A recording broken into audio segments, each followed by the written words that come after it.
चलो स्टार्ट करते हैं।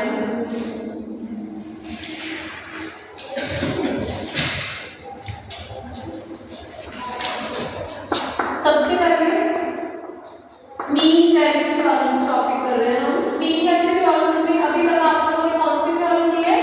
Rolle's theorem. क्या स्टेट करती है Rolle's theorem? Rolle's theorem state करती है कि अगर आपके पास कोई फंक्शन है f defined on a constant interval a b, इसकी तीन कंडीशंस लेके चलते हो। कौन कौन सी? f is continuous function on closed interval a b। इस चीज का खास ध्यान रखना, f is continuous on closed interval a b। आपको a पॉइंट में कौन सी कॉन्टिन्यूटी चाहिए? फंक्शन f a पे क्या होना चाहिए? Right continuous. Very good. b पे क्या होना चाहिए? Left continuous. और उसके अलावा हमारा फंक्शन पूरे इंटरवल a b में कॉन्टिन्यूअस होना चाहिए। Function must be continuous on closed interval a b। Function must be differentiable on open interval a b। और f of a is equals to f of b। अगर हमारे function के पास ये तीन conditions हैं तो हम क्या कहते हैं? There exists a C such that C कहाँ से आएगा? Belonging to interval AB such that C is equals to 0. Right, very good. तो अभी तक मीन वैल्यू थ्योरम में बेसिकली आप चार थ्योरम्स पढ़ोगे। रोल्स थ्योरम, लाग्रांज थ्योरम, जिसको हम लाग्रांज मीन वैल्यू थ्योरम भी कहते हैं।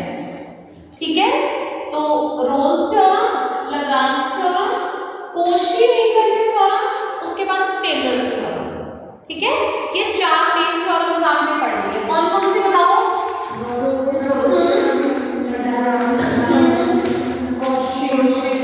मीन वैल्यू थ्योरम, टेलर्स और बाकी बीच में इनकी एप्लीकेशंस आ जाती हैं। ठीक है, ओके। रोल्स थ्योरम सबको क्लियर है। अब मुझे बताओ ज्योमेट्रिकल इंटरप्रिटेशन क्या थी रोल्स थ्योरम की?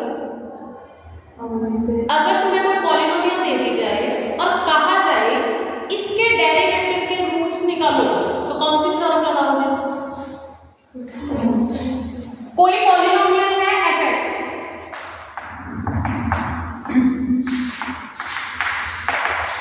मान लो ये कोई फंक्शन है, मैं तुम्हें कहूं इस फंक्शन के डेरिवेटिव के रूट्स निकालो, तो किससे निकाल सकते हो? रोल्स थ्योरम से, है ना? तुम ऐसा पॉइंट a b उठाओगे कि f of a is equal to f of b हो जाए, जो हमारा फंक्शन है वो continuous as well as differentiable हो जाए। तो तुम कहोगे अगर ऐसा है तो Rolle's theorem is applicable. According to Rolle's theorem हमारे इंटरवल में कोई ना कोई पॉइंट c जरूर होगा कि f dash c is equal to 0। तो ये क्या है f dash c is equal to 0? Function के डेरिवेटिव के रूट्स। c क्या है? Root of f dash. अगर आपसे पूछ लिया जाए कि फंक्शन के डेरिवेटिव के रूट्स, तो भी रोल्स थ्योरम। अगर आपसे पूछ लिया जाए इंटरवल a b में वो पॉइंट बताओ जिस पे tangent is parallel to x axis, तो भी रोल्स। क्लियर हो गया? तो किसी भी क्वेरी में अगर हमें शो करना है f डैश c 0 या फंक्शन के डेरिवेटिव के रूट्स निकालने हैं या पॉइंट जहां पे tangent line parallel to x axis हो सकती है, इन तीनों केसेस में you will just apply Rolle's theorem. Clear हो गया? चलिए अब हम मूव करते हैं LMP पे। Lagrange mean value theorem and Cauchy theorem. Lagrange mean value theorem क्या कहती है? अगेन fx कोई फंक्शन है defined on interval a b। Lagrange theorem में भी फिर से आपके पास दो कंडीशंस हैं, तीसरी कंडीशन क्विट हो जाती है। ठीक है, तो सिर्फ दो कंडीशंस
जीरो रोल्स में।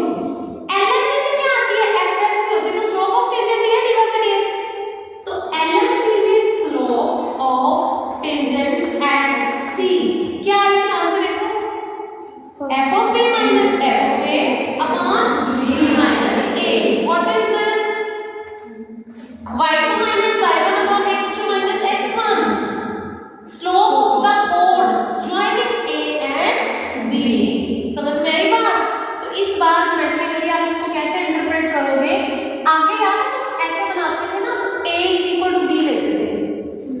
अब जब तुम लगा रहे हो LMP, तो LMP में तुम देख रहे हो कोई फंक्शन जो कॉन्टिन्यूअस है इंटरवल a में, मान लो ये है a, मान लो ये है दिस इज पॉइंट a, तो यहाँ पे जो फंक्शनल वैल्यू होगी है ना, this is a f of a, right, और सपोज ये है तुम्हारा पॉइंट b, ठीक हो गया, ये है a, ये है b, तो ध्यान से देखिए a f of a, b f of b, ठीक हो गया, तो a f of a और b f of b, यहाँ p क्या है, यहाँ बीच में थोड़ी सी p होगी like this, a f of a और b f of b, ये है f of b में कोई ना कोई पॉइंट c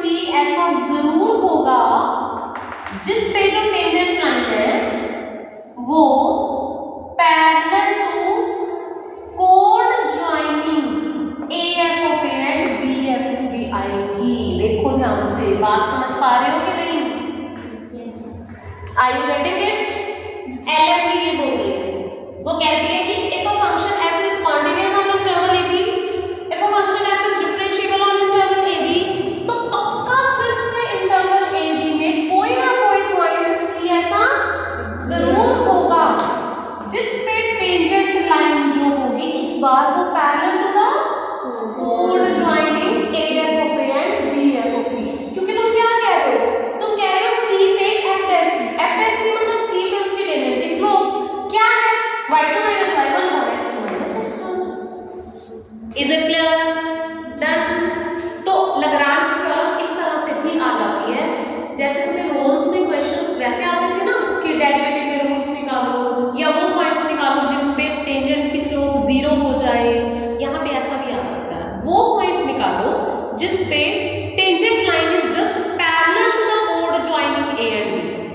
अब A and B का मतलब है AF of A and BF of A, capital A capital B हो जाते हैं ना, क्लियर हुआ? ठीक है, देखिए how will you prove the theorem. अब फिर से इस थ्योरम को भी आप लोग प्रूव करेंगे। एक और चीज है वो भी मैं बता देती हूँ तुम्हें, वो प्रूफ के बाद में डिस्कस कर लेते हैं, ठीक है। Now we want to prove the Lagrange theorem. Lagrange theorem को प्रूव करने के लिए आप क्या करोगे, देखो कंसीडर ए फंक्शन φx, जहां से हमने काम शुरू करना है। अब हम लैग्रांज थ्योरम को प्रूव करना चाहते हैं तो हम क्या करेंगे, कंसीडर ए फंक्शन φx। आप लोग एक नया फंक्शन φx कंसीडर कर लीजिए। φx कैसा कंसीडर करेंगे, ये जो fx है ना, ऑलरेडी तुमने कहा है fx कॉन्टिन्यूअस है जी, डिफरेंशिएबल है जी, तो हम क्या करते हैं इसी का एक लीनियर कॉम्बिनेशन यहाँ पे ले लेते हैं, ठीक है। fx के साथ सम ax ले रहे हैं, fx plus ax एक लीनियर कॉम्बिनेशन हो गया ना, ठीक है। तो हम इस तरह का एक फंक्शन उठा लेते हैं, जैसे ही तुम ऐसा एक फंक्शन उठाओगे देखो क्या होगा, सच दैट एक कंडीशन साथ में लेके चलो बेटा, चाहे तुमने LMP प्रूव करनी हो चाहे तुमने कोशी प्रूव करनी हो, दोनों रोल्स से प्रूव होंगे, तुम्हें खुद को पता होना चाहिए। किसी भी फंक्शन में रोल्स का कब लगेगी, जब वो कॉन्टिन्यूअस हो, दूसरा डिफरेंशिएबल हो, तीसरा f of b हो। तो इसलिए जैसे तुम्हें कंसीडर करना है ना एक फंक्शन, साथ में लिख देना such that phi of a equal to phi of b, हम लेके चलेंगे। अगर हम भी लेंगे तो हमारी थ्योरम प्रूव ही नहीं होगी, हमें ये लेके चलना पड़ेगा। तो consider a function φx like this such that phi of a is equal to phi of b। चलिए हाँ जी, तो कंडीशन चेक करिए रोल्स थ्योरम की। सबसे पहले क्या phi फंक्शन कॉन्टिन्यूअस है इंटरवल ab पे, फंक्शन phi इंटरवल ab पे कॉन्टिन्यूअस है, है, क्यों है बताओ मुझे। एफ एक कॉन्टिन्यूस फंक्शन है, एक्स भी पॉलिनोमियल है, कॉन्टिन्यूस फंक्शन है, ए एक कांस्टेंट है, कॉन्टिन्यूस फंक्शन का सब कॉन्टिन्यूस। सिंपल। इसी तरह से डिफरेंशिएबल की बात करोगे तो pi is continuous on closed interval a, pi is differentiable on open interval a. Same reason कहानी अपने आप लिख लेना, f डिफरेंशिएबल है, x डिफरेंशिएबल है, उनका लीनियर कॉम्बिनेशन करोगे वो भी डिफरेंशिएबल। तीसरा पॉइंट, हाँ जी, फाई है, ये तो हम लेके चल रहे हैं क्योंकि ये तीनों कंडीशंस हैं, तो क्या होगा, रोल्स थ्योरम इज एप्लीकेबल, लगा दो रोल्स थ्योरम। इसका मतलब कोई ना कोई पॉइंट इंटरवल ए बी में जरूर होगा such that phi dash c हो जाएगा 0। करो फाई डैश सी, हाँ जी, f dash x plus a, यही बनेगा ना फाई डैश, तो phi dash c is equal to 0। इसका मतलब ये जो कांस्टेंट a है या कह लो f डैश सी है, उसकी वैल्यू माइनस का ही आ गई।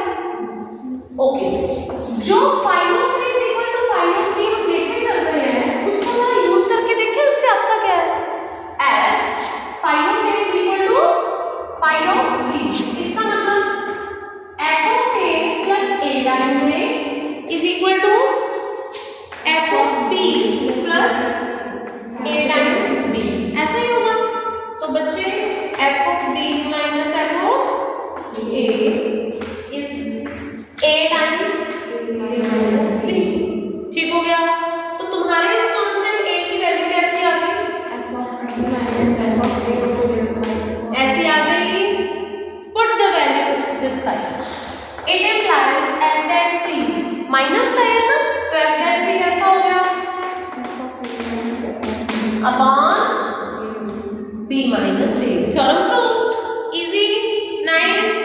तो लाग्रांज मीन वैल्यू थ्योरम को प्रूव करने के लिए हमने सिर्फ एक फंक्शन कंसीडर किया, कैसा, fx plus ax, that's all.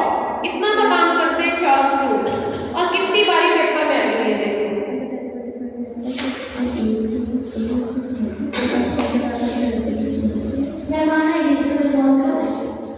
अच्छा ठीक है, फिजिकल इंटरप्रिटेशन क्या आपने थोड़ी अलग की है। तुम्हारी किताब वालों ने नीचे को कर्व बनाई है ऐसे, हमने ऊपर को कर्व बनाई है ऐसे, तो खुद से ट्राई किया करो चीजें, ये भी करना तुम लोग। ये पॉइंट है ए एफ ऑफ ए, ठीक है, ये पॉइंट होगा तुम्हारा बी एफ ऑफ बी, ए और बी से, तो आप यहाँ पे कोड बनाएंगे और ये पक्का कोई ना कोई पॉइंट ऐसा होगा जिसपे जो टेंजेंट लाइन है उसकी स्लोप सेम होगी जो तुम्हारी कोड की है, ठीक है ना। थोड़ा अच्छे से ड्रॉ कर लेना ऐसे, पैरेलल दिखनी चाहिए दोनों लाइंस लाइक दिस। क्या पैरेलल नजर आ रही है, टेंजेंट लाइन और ये कोड पैरेलल नजर आ रही है, एडी हो जाती है ना। चलो कर लिया नोट, करिए। ऐसी कंडीशन क्या हो सकती है, ऐसे भी हो सकती है। अगर ये कंडीशन होगी तो क्या हो जाएगा, अगर ये हो जाएगी तो ऐसे, कोड ऐसे है ना। और देखो इस पॉइंट पे अगर मैं टेंजेंट ड्रॉ करती हूँ तो it will be parallel to the code, आ रही है ना।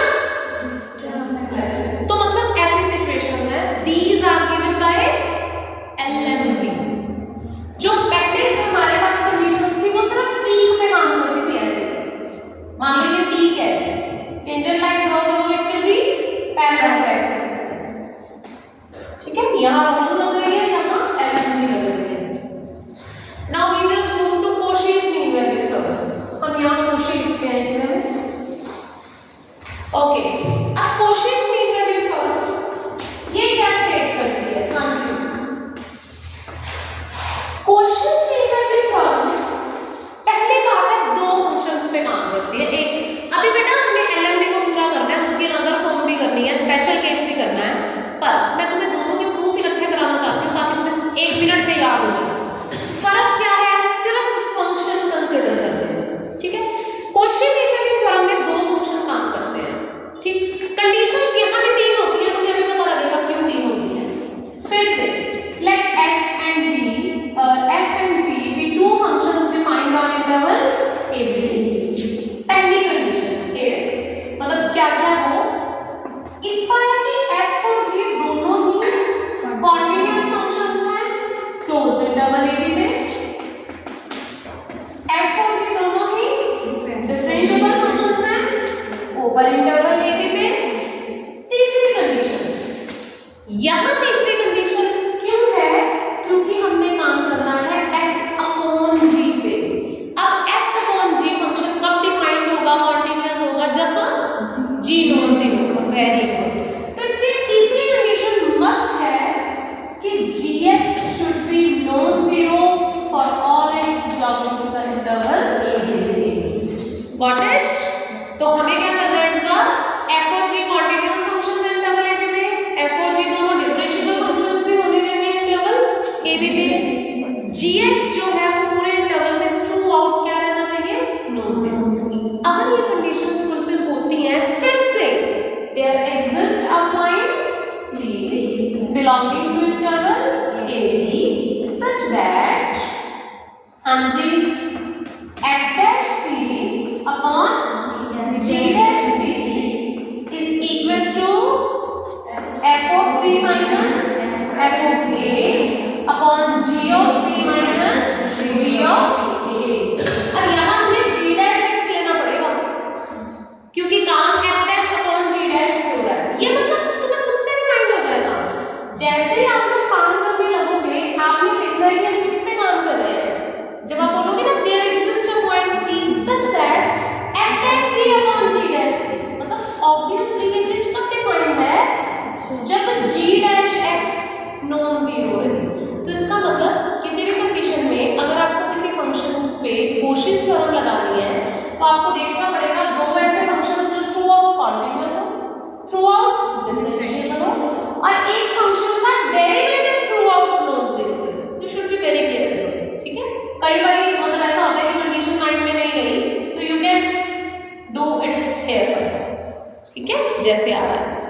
क्या क्या है तीन कंडीशंस, बोलो फटाफट।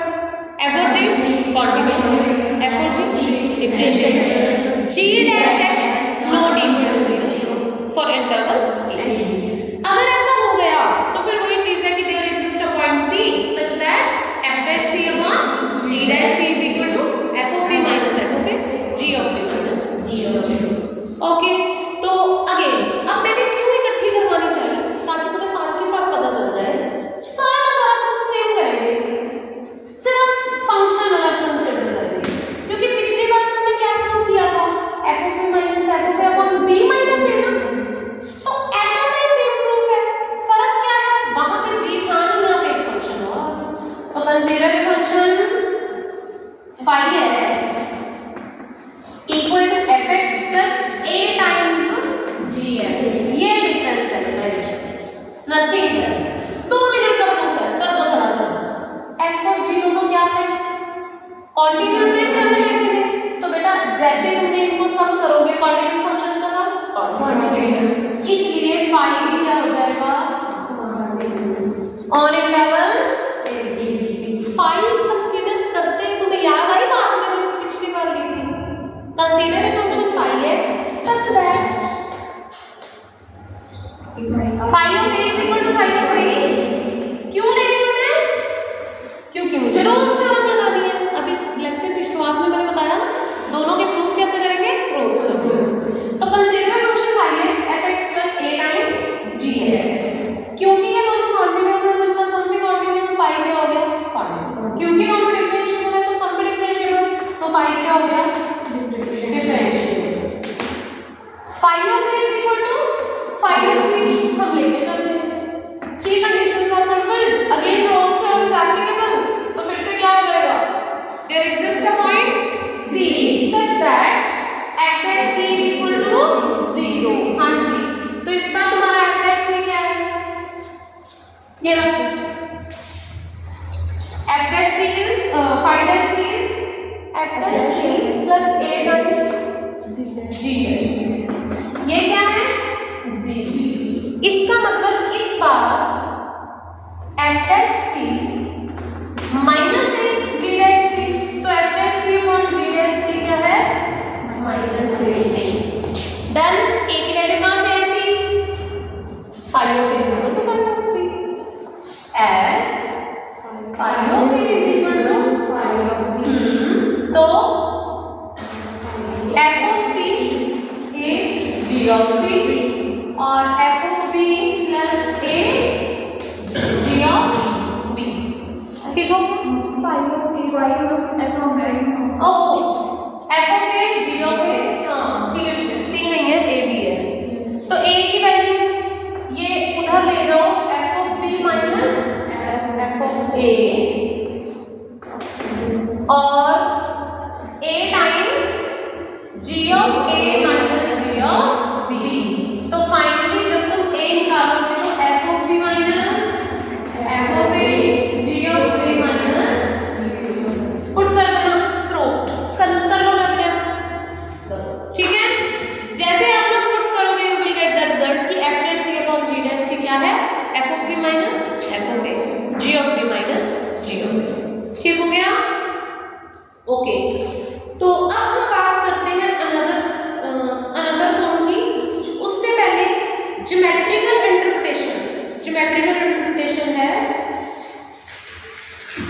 इस बार कोशिश थ्योरम ज्योमेट्रिकली क्या इंटरप्रेट करके दे रही है?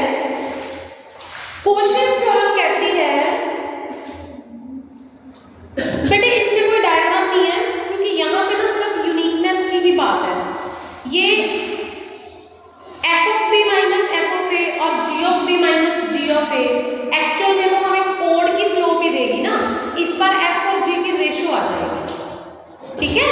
It will give you the ratio of f and G।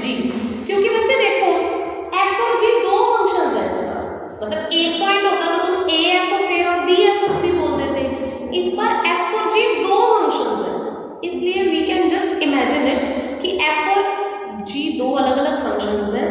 और अगेन अब देखो, अगर मैं f फंक्शन के हिसाब से स्लोप लिखूं तो f of B minus f of A upon B minus A, G के अकॉर्डिंग लिखूं तो G of B minus G upon B minus, तो वो B minus A कैंसल, हमारे पास सीधा रिजल्ट क्या आ गया? ये वाला। तो कोई ऐसा पॉइंट है C जहां तुम्हें यूनिक टेंजेंट मिलेगी इस स्लोप की, क्योंकि ये वाली वैल्यू यूनिक होगी हर पॉइंट C के। f of B minus f of A G of B minus G of A, ये आप अंडरलाइन कर लीजिए ज्योमेट्रिकल इंटरप्रिटेशन में। GT और FT दो कर्व्स है ना, देखो both are continuous and differentiable, therefore curve is continuous from A to B and has a unique tangent at every point of the curve between A and B। ठीक हो गया? तो वो कह रहे हैं कि आपको एक यूनिक टेंजेंट मिलेगी। और स्लोप ऑफ टेंजेंट आगे देखो निकाल के दिखाई हुई है कि slope of tangent f dash upon g dash होती है ना, तो वो किसके बराबर हो गई? Slope of chord AB again, ठीक है? तो कोई ना कोई पॉइंट C जरूर होगा कि tangent is parallel to the chord joining A and B, पर A और B पॉइंट बदल गए इस बार A पॉइंट क्या है? देखो बच्चे पॉइंट्स चेंज हो गए ना, G of A F of A, G of B F of B। बात आ गई ना समझ में? फर्क क्या है? ये पॉइंट है A, ये पॉइंट है B, तो कोई ना कोई पॉइंट पक्का होगा जिसमें